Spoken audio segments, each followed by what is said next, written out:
Hello, screenwriters, and welcome to Writing for Screens, the screenwriting step-by-step process project, episode number 200. That's right, 200 of these things. My name is Glenn Gers, and I come to you every Monday through Friday, if I can make it, at 3 p.m. Pacific Standard Time Zone, to let you look over my shoulder, share my screen as I write a script. I'm doing this in order to demystify the process. I think that it's sort of under-taught part of screenwriting is the actual day-to-day, line-by-line, page-by-page process that goes from taking ideas, turning them into an outline, getting a rough draft done, rewriting it, making a script. I'm not talking about making a great script. I think the first step to making a great script is actually being able to make a script. So that's all I'm talking about. Not the only way to do it, not the best way to do it, not the surefire money-making way to do it. It's just the way that I figured out for myself in a 25-year career writing for TV and movies, because there was very little in the way of screenwriting teaching when I started out, because I'm old.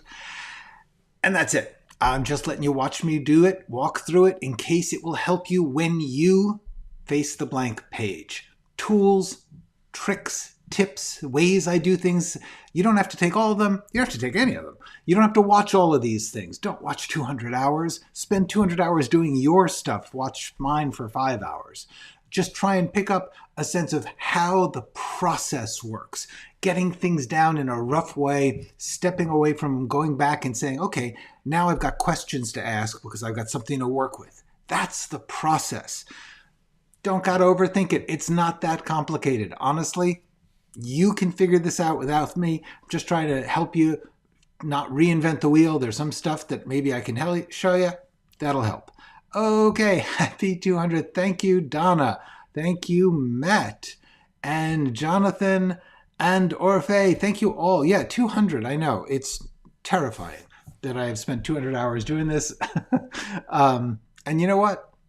We're getting towards the end. We're getting towards the end of this project. It is not necessarily the end of me, but it is. There must come a time when I stop working on this script. The other thing I'd like to ask all of you who may be watching this for the first time or new to this is check out the channel. This is where I put my real best efforts. If you want to learn what I have to teach, it's in these first 3 sections of my channel: Screenwriting Essentials, Screenwriting Tools, Skills, and Craft, and the process, being a writer. And I'm going to be adding more of these lessons, but these are little 10-minute lessons on a certain topic, and the topic is right there on the thumbnail. Great big words: genre, think in scenes, dramatic action, flashbacks, whatever it is that I want to try and give you some tips about. I make it really easy to find it. Just go down that list, see. Honestly, these are the most helpful, valuable things I can think of in the most helpful, valuable way I could put them. That's the game here. All right. Life is indeed a dream, Javier. Hello, Roddy. Oh gosh, I am so sorry to hear about that, Gene. I am glad he is improving, and I am glad that this is something that makes you feel happy. Makes me happy to know that we can do that for you. Great. Thank you, Donna. Gene, all I can say is my heart is with you. I hope that that he improves swiftly. Thank you for being here. Gosh. Sobering reality, which is a good thing. It's really important when you get involved in art to have one foot in reality, to remember that there is a real life, and that honestly, art helps everything, but it does not solve everything. And the best thing you can do is balance art and life. Bit of free advice there on the free advice channel that I have. Hello. Okay. Good day, Ad Hoc Art. Glad to see you. So if you recall, yesterday, we actually got this scene sketched in. Yeah.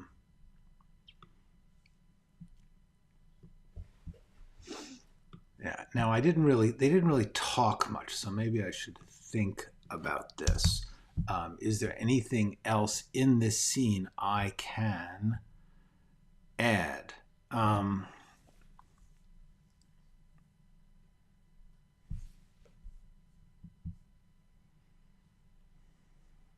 I am trying to keep all of this short. You know, the whole point of keeping this script to a decent size.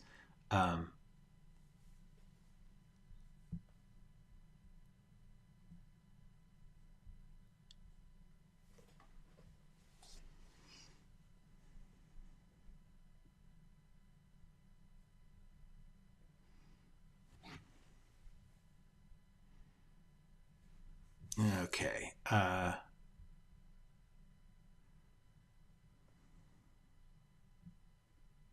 Yeah, that was good. For the moment, I'm going to, I'm probably going to leave this. The thing is that there's some stuff here which is entertaining, but the truth is it's not the most information packed, and sometimes you gotta try and get to the point a little more. All right. So the thing we have to accomplish here, I don't think we need. Yeah. We saw him talking. So the thing that we want to do here is get to, hello, Martletoso. Good to see you.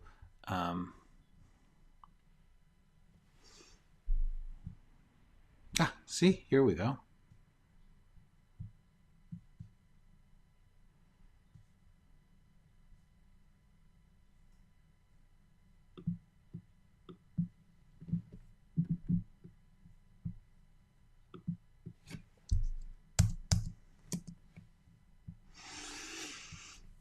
Okay.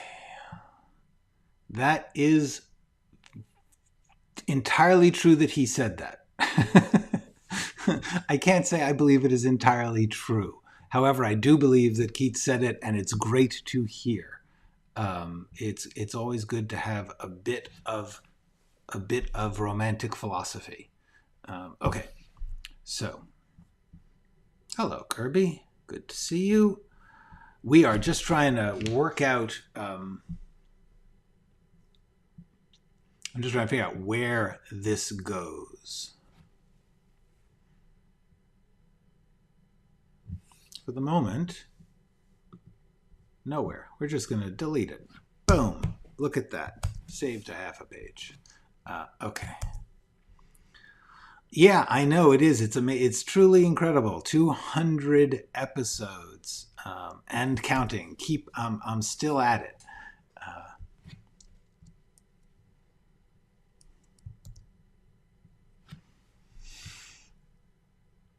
Okay. So actually the answer to this question that I've got here is both. We are going to show, and then at the same time, interior airport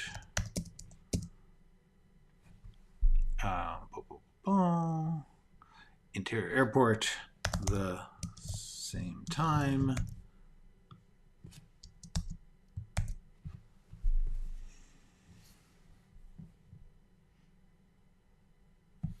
Wow.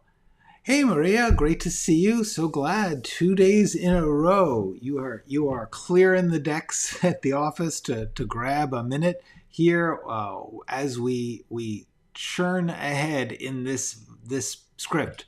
Okay.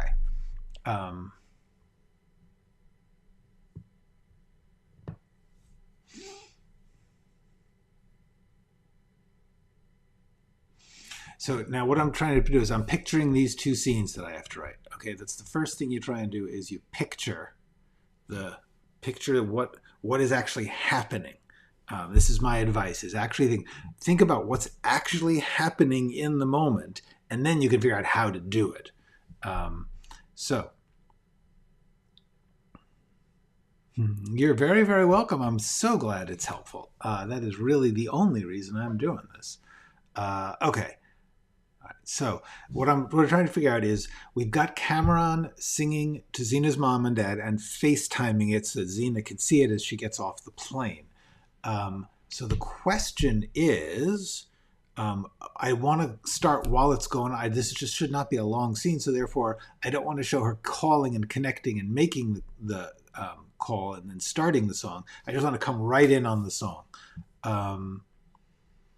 I started it. I did like a week or two on it, and I got the basic idea, tried to explain it to people so they knew. But then I set it aside because honestly, it's not worth watching me hammer out prose marketing materials. That's not what I do well, and it's very different for every single kind of project. So I wanted to make clear that there's lots of different ways to do it. What I'm going to do is privately, like in my off hours, rough that out, get it done, and then just show you the finished thing and talk my way through it. Hello to Algeria, Mohammed. Thank you for watching. Okay, so like I said, Cameron is singing to Zena's mom and dad. So the point is, it's FaceTime. Is Cameron holding the FaceTime so that you can, like, this is just one of those like mechanics things, like what's actually happening? Is Cameron showing Zena her parents listening to the song, but not showing herself? Or, once again, just to talk about this process concept, the process, one of the things I think you should do whenever you get to any scene is you think, okay, what's actually happening? And then what are the possibilities for how it can happen? And then what are the possibilities for how I can show it happening? Those are two separate things, story and plot. Story, in my estimation, this is not an official definition, but for me, story is what's actually happening. Like Cameron is singing and Zena is watching on FaceTime on an airplane or getting off an airplane. So that's what's happening. But then the question is, how do I show that? Do I start on Zena? Do I start on her phone? Do I start, like, whatever it is? You're not going to over-describe the filmmaking mechanics, but you do, by choosing how you say something, you are steering the eye towards a type of shot. For instance, if you say, on Zena's phone, Zena's holding her phone, on the screen is X, Y, and Z, we've got to be showing a close-up of that. So by just saying Zena is holding the phone and on the screen we see, or on the screen you are steering the mind's eye, and that's what you have to do. But you do not want to over-describe the technical end, like, oh, close up, cut to, zoom in. Try not to do that. So the other thing is, when you think of like what's happening, what's basically happening is, as it says, Cameron is singing to Zena's mom and dad. So the question then is, you want to brainstorm around that.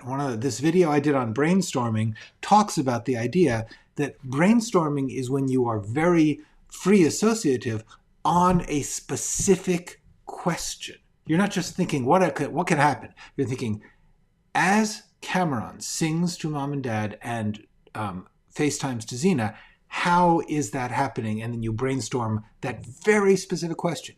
In other words, where is the phone pointing? Is it pointing at Zena's mom and dad or at herself? Just logically, you would think, since she's trying to share mom and dad getting this experience, the FaceTime would be of the mom and dad. There's also the possibility, and this is where the brainstorming comes in, I'm running through every possibility I could think of, is that either Cameron has a selfie stick or something and is getting all of them in it, or that she has enlisted a waiter to hold the camera so that the three of them can be in it. Those are the possibilities that I can think of. I don't know if I have the latest. I think I have the latest version, but it's probably a week or two off. I don't know that I did it recently.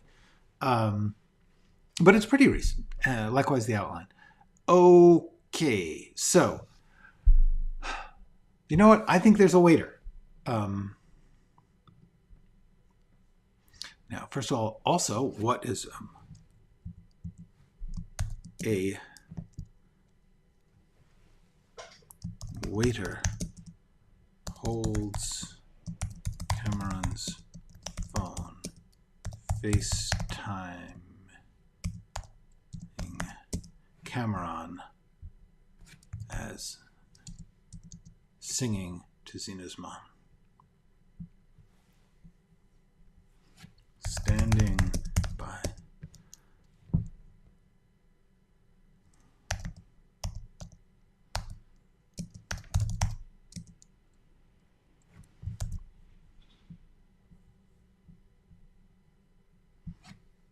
FaceTiming. Okay. Thank you, Eddie. Whichever it is, please let me know, by the way. Okay. So what is now? The question is,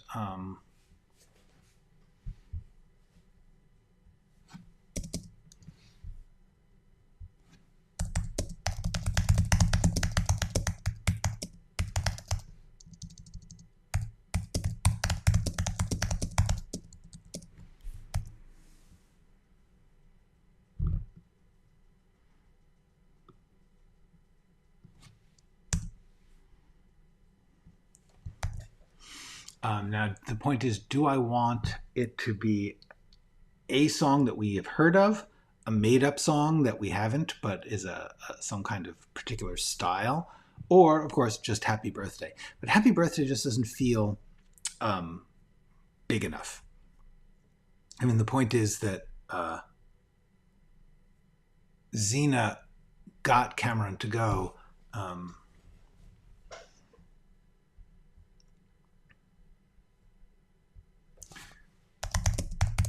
To Xena. Okay.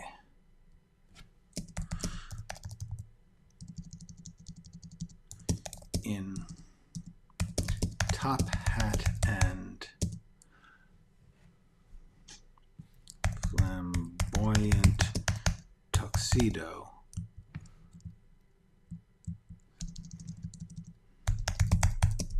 By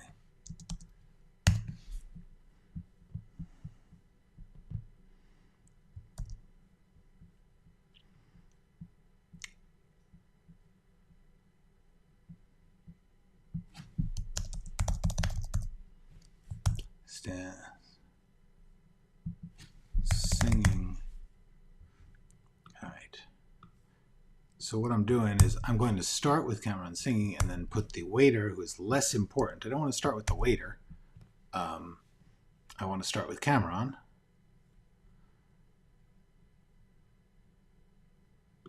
In a top hat and brightly colored tuxedo.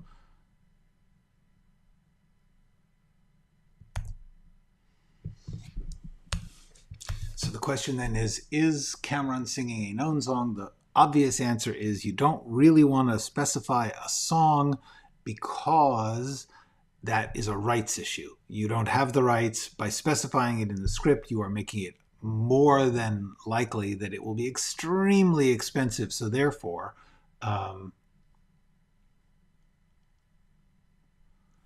what I'm thinking is it's an original anniversary song by Cameron. Also, I'm thinking that maybe she has an instrument or some kind of backup music. It's a good question.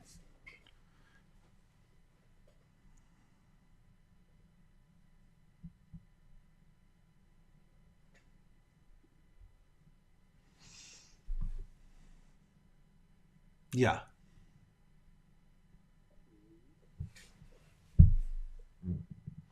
So what kind of style does Cameron have?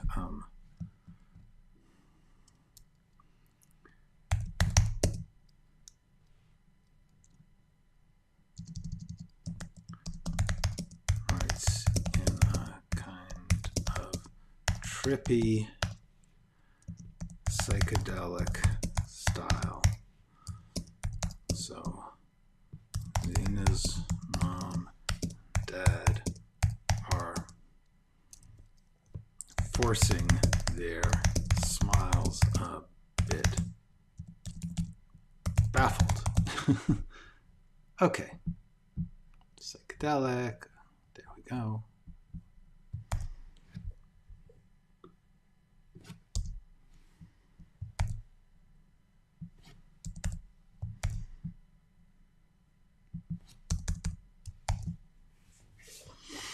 Okay. All right. Yes. I actually agree. I think that that you need to have a rough sense of what costs what. That takes a while to learn. So I would say, when you're starting, don't worry too much about it, but do keep in mind that it's something you should be trying to learn. The best way I can think of to learn about it, honestly, is to listen to interviews, especially interviews with indie filmmakers, because they will talk more about production. Honestly, when you get into a studio scale, people tend to say things like, oh yeah, we built that boat or something. They won't even think about it. So listen to interviews with indie screenwriters and filmmakers, and you'll get a sense of, oh, it costs more to shoot at night than day, which it does. Okay.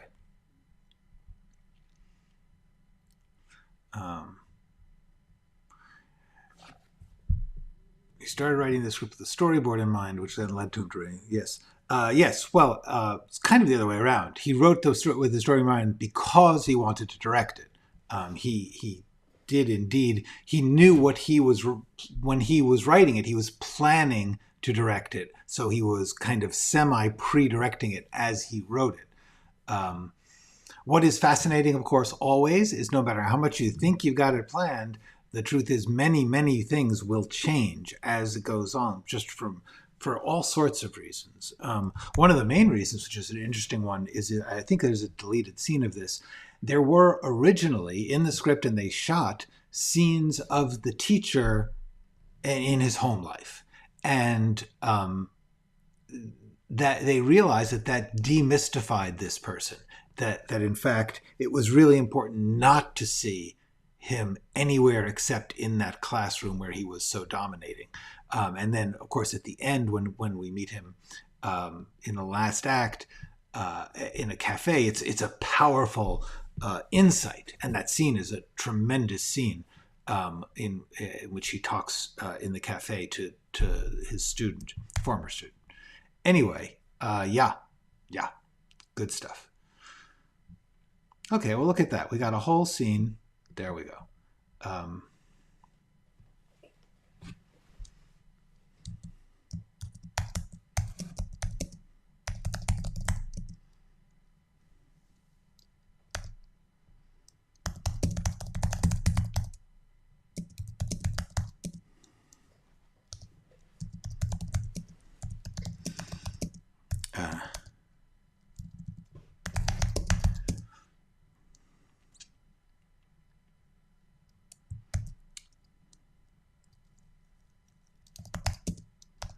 Okay, here's the thing. The truth is, as I write this, she's watching the performance as she walks from the gate to the exit, which means walking through a crowded airport. That's going to cost a fortune, and it's not necessary. I think I'm going to make this exterior airport at the same time. Gets into taxi. She says, there aren't going to be Ubers in this place, and gets into a taxi.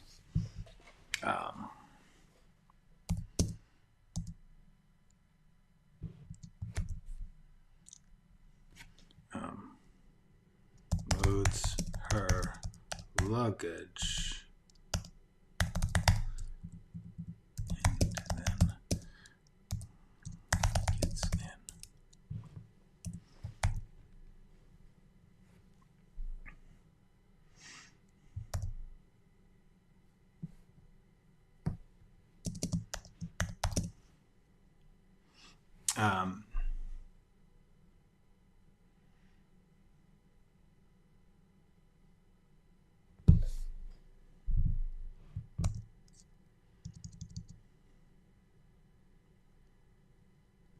Watch the performance as she loads her luggage into a taxi and gets in.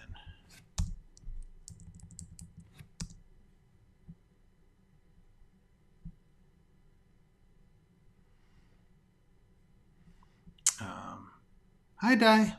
Nice to see you. Thank you.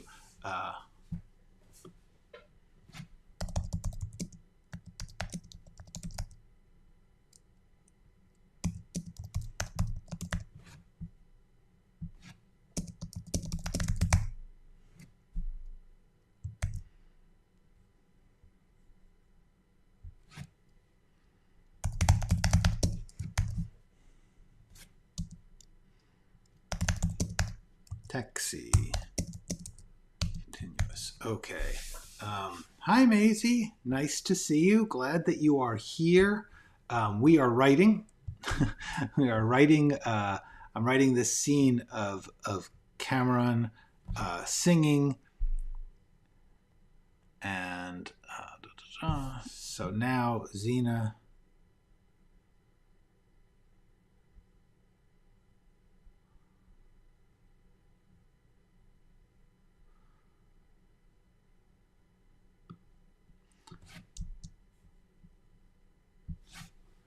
One-handed and gets in.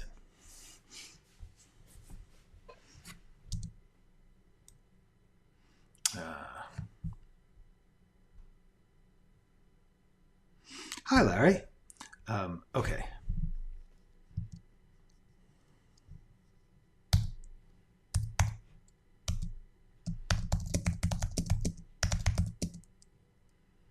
You know, called, what's the damn name of the town? Oat Acres. I'm going to have to figure that out at some point. Shadyville. There we go.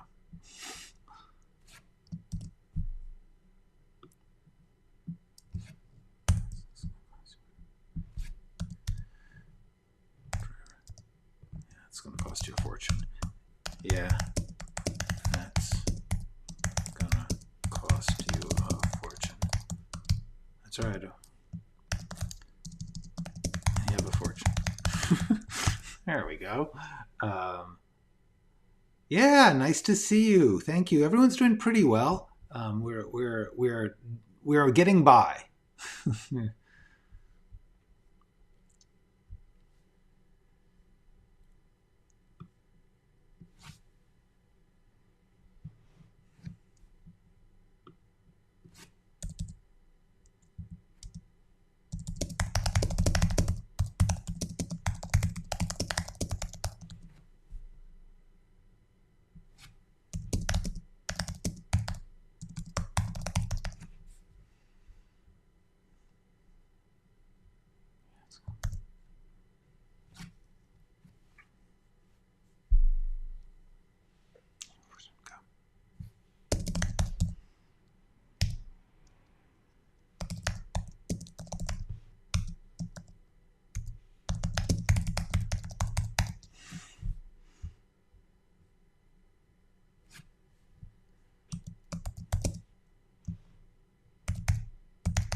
I don't want to mention the time zones because that's going to be wrong.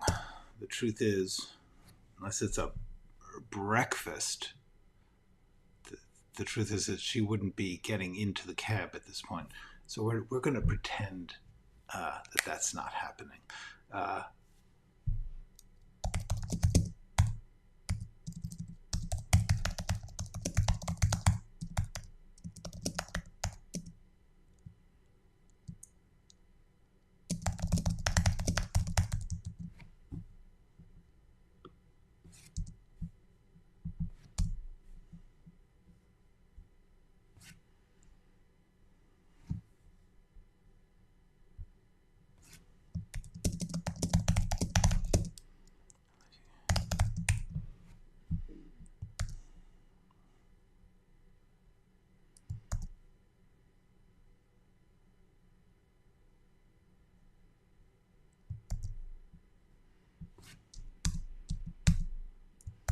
Okay, that's not bad.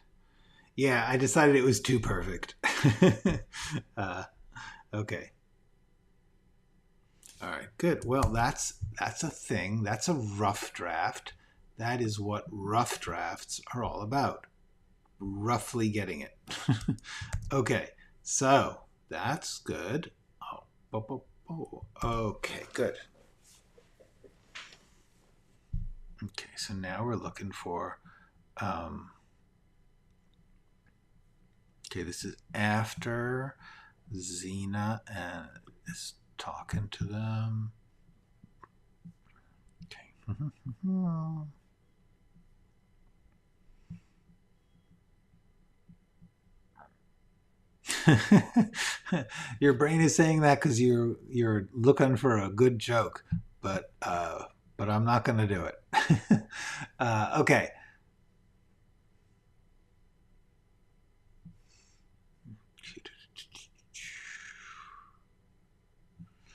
It's before this.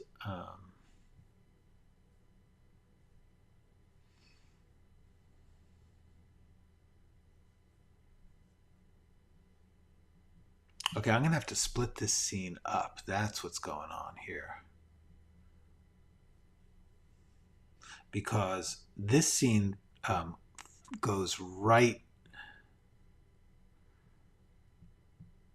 The whole point of this transition is it's a really good transition where Madeline and Norman are frightened by the sounds in the attic. They don't know what it is until Xena yells, and then Norman says, Xena? And she says, Norman? So then we want to cut right down. We don't want to cut outside and then come back. Actually we could. Well, I'm going to read through this scene and decide whether the scene is better split up. Sometimes there's a natural break in the scene which you actually don't mind interrupting it. So I'm going to take a look. Let's see. If you care about George. Okay, all of a sudden, Madeline, Xena changes the subject to them having sex, and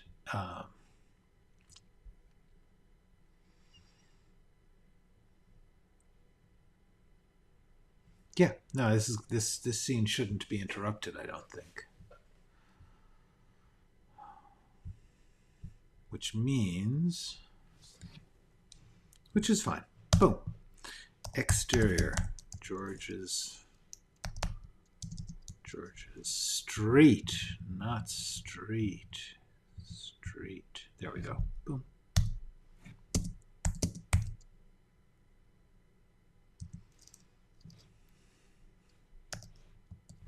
At the same time.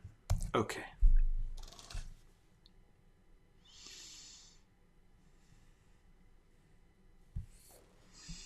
Okay, so this scene is Dundosky and... All right.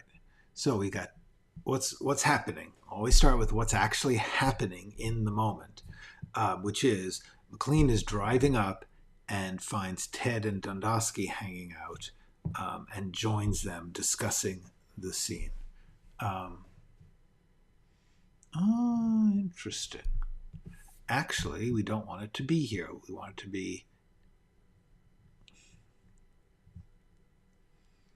Okay, that's not bad.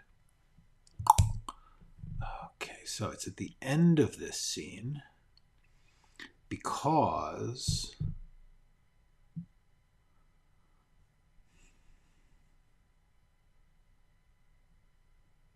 now, well, this is like she's coming out, like Xena is coming out right then.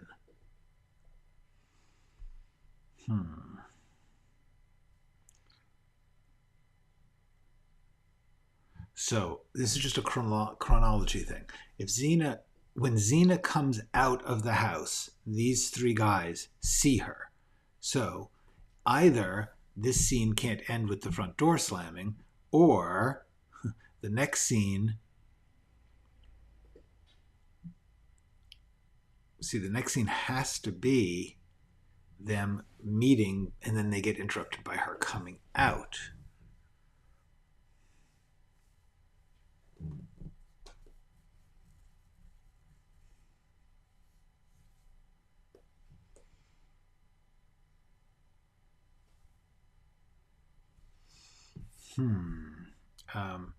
Oh, hi, Rachel. Yes, exactly. Beautiful as they are, some jokes stop the flow. It's a very much a question of tone. Hi, Flying Over Trout. No problem, Rachel. It is fine that you are late. You are only... Yes, nobody's taking attendance. You're okay. And you still got some time. You still got a ways to go here.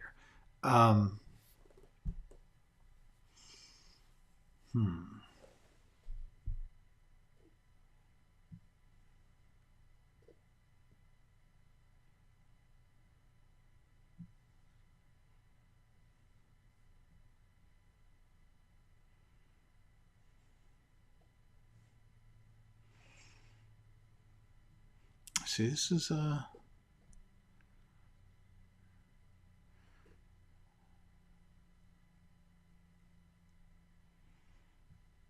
don't see where I can interrupt this scene.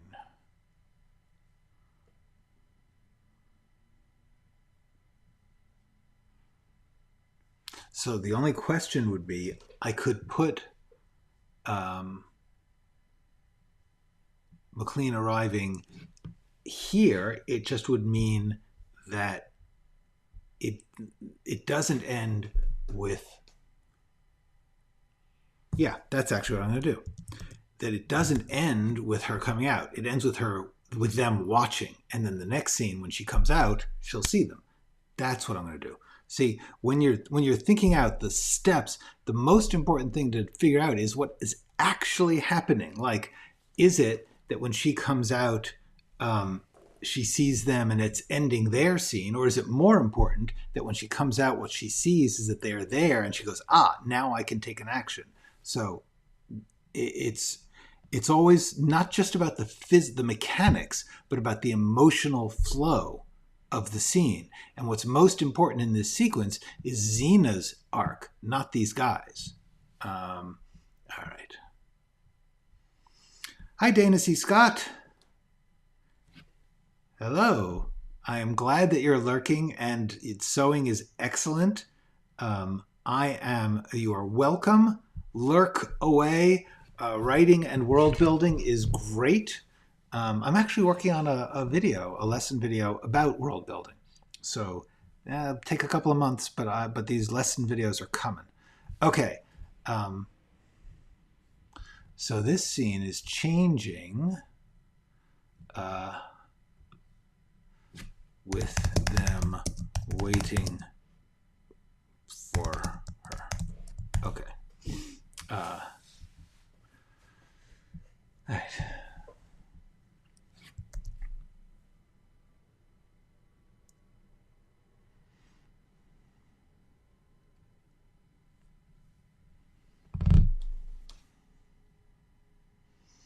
Okay, now as before, when we go back out to the street, are we seeing Dundosky watching? Is Dundosky actually out there? I kind of like the idea that Dundosky and Ted are hanging. So I just want to go back and see where I left it with Dundosky and Ted.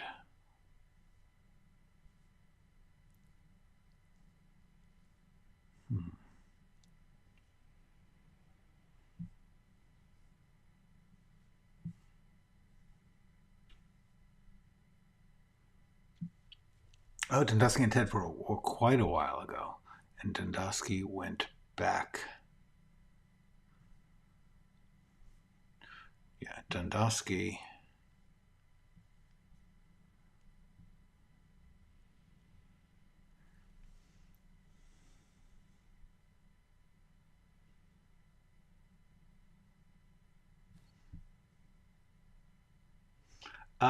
I would say that to a great extent, you do not need to show what the character looks like. It's more what they are like. Like, it does not matter what color hair they have. For one thing, they're not going to stick with unless it's an important plot point. It doesn't matter what color hair they have. If the way that they look, in other words, they're very neat and fastidious, that's a character trait, not an appearance thing. So you might say something like they are very fussy with they're very they wear medieval clothing. That's something that, because of the way that they dress, it's giving us something about their character. That's the point of describing what they look like. You do not need to describe what they physically are like unless it is a plot point. I do believe I did a video. I'll try and put it in the description, but one of my AMAs, my Ask Me Anythings, was about how much do you describe the character. And I showed you, I picked a bunch of samples from famous scripts and showed the character descriptions to show what a wide variety you can do. Let me see if I can find that. Yes, exactly. That is exactly right, Gene. Hello, Ches. Yes, that's what I'm trying to get to, is that that Dundosky is sort of like corralling and organizing the people outside, because he's sort of taken charge of the protecting Xena's mission. So the question then is, last I saw, he made Ted drive out of sight.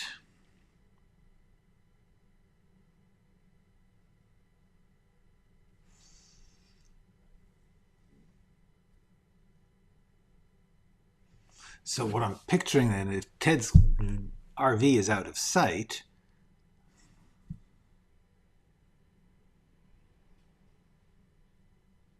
well, if Ted's RV is out of sight, then Xena won't be able to come out and see them. So that's a problem.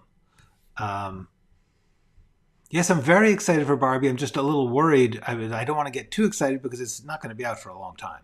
I would guess next summer, but I don't know. I mean, it would be really rushed to have them have it out by Christmas. So yes, I actually have high hopes for Barbie. I think Barbie is going to be dynamite, but I'm trying to keep my expectations low because it's always better if you are surprised by more than less. And it's also much better if you are not all hyped for something. Sorry, I gotta reach behind there and plug in. My trackpad's getting low battery. Okay. Oh, there we go. In general, I don't like to get hyped for a movie that isn't being released for a year. Okay. But yeah, the everything I've heard about Barbie sounds like fun. What I'm thinking right now, though, to get back to this, is that maybe, like, I like the idea that he, oh, you know what'll be fun? Here. Is that instead of, too bad, I love this joke, but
Ted and goes to raise the hood.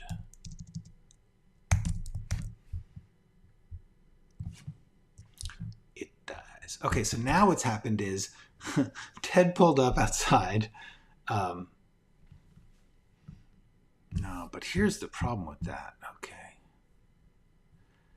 You see, we got such a problem with timing. Is that if they are there, then Norman and Madeline will see them.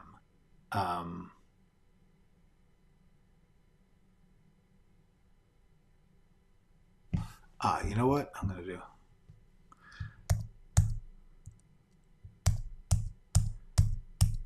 I'm going to put that joke back because I'm going to put this. There we go. Okay, I'm going to put that back. Thank God for undo command. But what I'm going to do here is... Okay, so what I'm trying to do is it's sort of just screenwriting mechanics. Like, I need to get certain people in certain places at certain times. However, I also have to make sure they are not in certain places at certain times. Like right now, this group has to be outside the house when Xena steps out, but they can't be outside the house when Madeline and Norman go in. So, because at first I thought, oh, how cool, the RV breaks down and they're stuck there. But I think what I'm going to do is this. All right, here we go. Okay.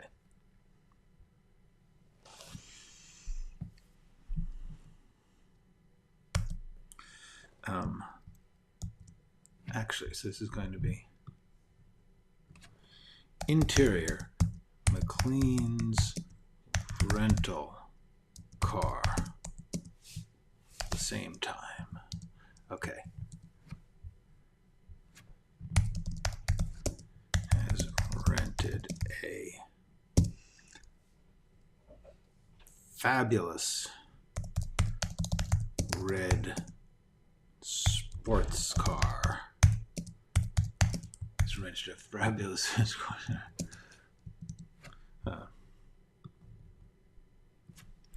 driving his fabulous sports his fabulous rented red sports car.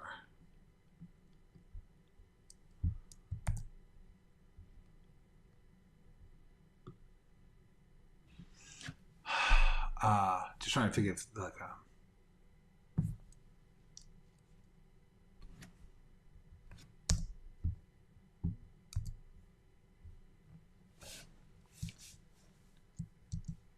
two-seater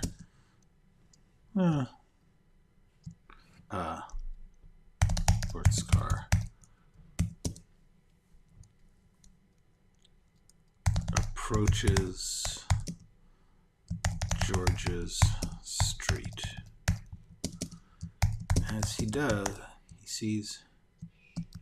sees Ted's what do I want to call it? Conspiracy mobile. Conspiracy mobile RV parked the corner and jauntily honks his horn in greeting as he drives past it.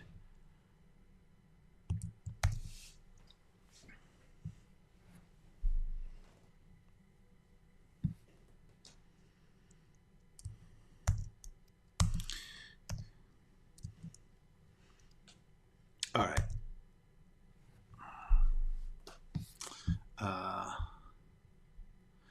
Did the stuff you wrote for TV ever get rewritten by someone else?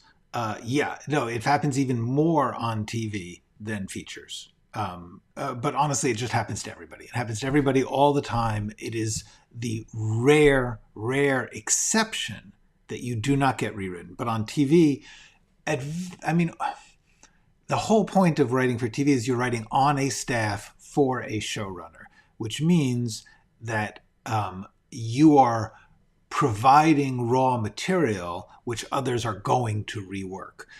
It depends on the organization of each show. Some actually, like especially comedies, the whole point is you write a draft and then you bring it into the room and then everybody rewrites it together. On dramas, it's more likely that people will all pass it around and discuss it, and then they'll give it to someone else, or they'll give you notes and you have to rewrite it. It depends on how each showrunner likes to run their show. But the main thing is, yes, you will get rewritten if you are working in TV.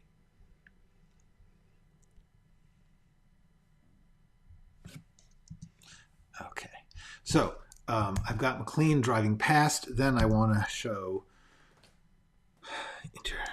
interior Ted's RV, continuous. Startled, Ted recognizes McLean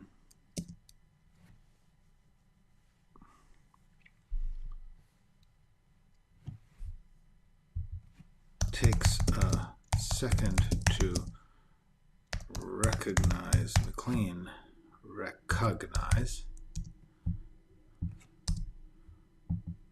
Realize he knows the driver of the bright red Corvette. And he hastily starts his engine and pulls out to follow. Okay, then interior Dundowski's pickup soon after.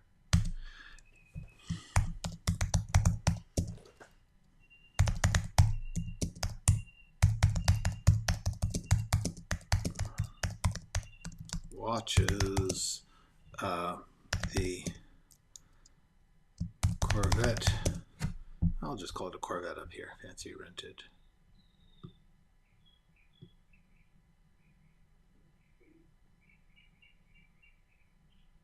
Yeah, I'll leave it. Okay. It's the Corvette.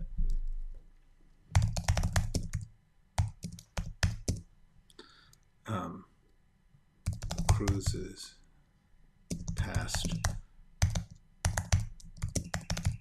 scouting it. RV follow. Revving to catch up.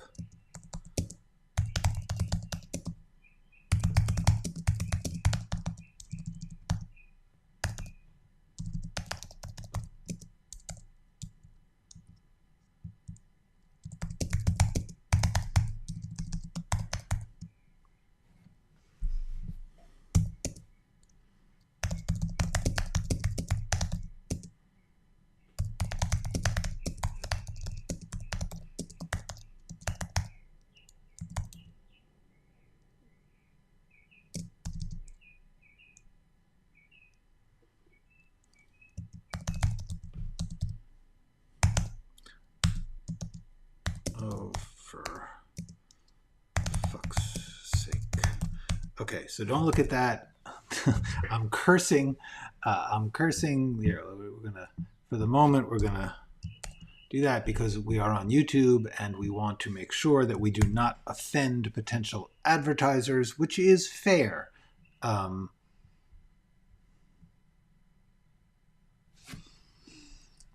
Okay. Yeah, I personally believe it is good. I believe you have to always remember when you show your script to anyone, they are coming at it with an agenda. They are coming at it with their own way of understanding and their own needs. Especially you show it. Frankly, if you show your script to screenwriters, they are could be competitive. B, they have their own theories on screenwriting and they may not fit with what you're doing. So the answer is it is very good to show your script to screenwriters and to wannabe producers, but it's also really good to show it to non-screenwriters because they honestly are coming to it with a fresh eye. And while they may not understand some of the screenwriting part of it, they will care more about the characters and the story and the important audience stuff than professionals. And that's really valuable. If they're not getting something, you should think about why. Sometimes they don't get it because they don't understand subtleties of screenwriting. But sometimes they don't get it because you have not provided characters or action that they can care about. And actually, we're heading towards the end. So let me just finish up this thing, and we'll end on that. Okay. Exterior, George's street, not studio, street. Continues. Dundowski gets out of his pickup and walks toward the stranded RV as McLean parks and comes over to Dundowski. Nice work. This is low profile. This is low profile, you knuckleheads. Knuckleheads. I didn't know we were being. I didn't know our profile mattered. Okay. Oh, for Christ's sake. Well, now I have to do some banning. No. Ban. banned. Okay. Oh, how do I get rid of it? Unban. Okay. This is how I get rid of it. Okay. Ban. Okay. Ban. Hi, Dana. One thing to add to get your friends to actually like to read. Yes, that is a whole thing. But even then, honestly, if they don't read, but they'll do it as a favor, they're actually a very interesting audience. We're gonna end on this concept, not the naked HD. We're going to end on the concept of whether or not to show scripts to people. My basic feeling is always show your script to anyone who will read it. You are creating something, you want people to look at it. It's just that simple. It doesn't matter. Just always adjust your expectations of what they can give you in response based on who they are. Which means, you get a producer and they might not give you good feedback on the quality of your writing because all they care about is the commercial value of your writing. So they may not be able to say to you how or why something is good because they're too busy going, no, that's not going to sell. I really think that the important thing to do is show your script to anyone who will read it. Anyone. And get as many, the whole idea is that, in theory, eventually thousands or millions of people would be consuming it. And I guarantee you're going to get a lot of different opinions. And most of them are going to be like, what? What are you talking about? That's just the way it is. That's what happens when you put art out there. Put art out there. That's the job of art, to go out there. So do that. That's my thought. And yes, we are indeed at 200, and we are actually ending 200. Because I got stuff to do. So I will see you all tomorrow. I'm very happy actually with these new scenes. It's really cool.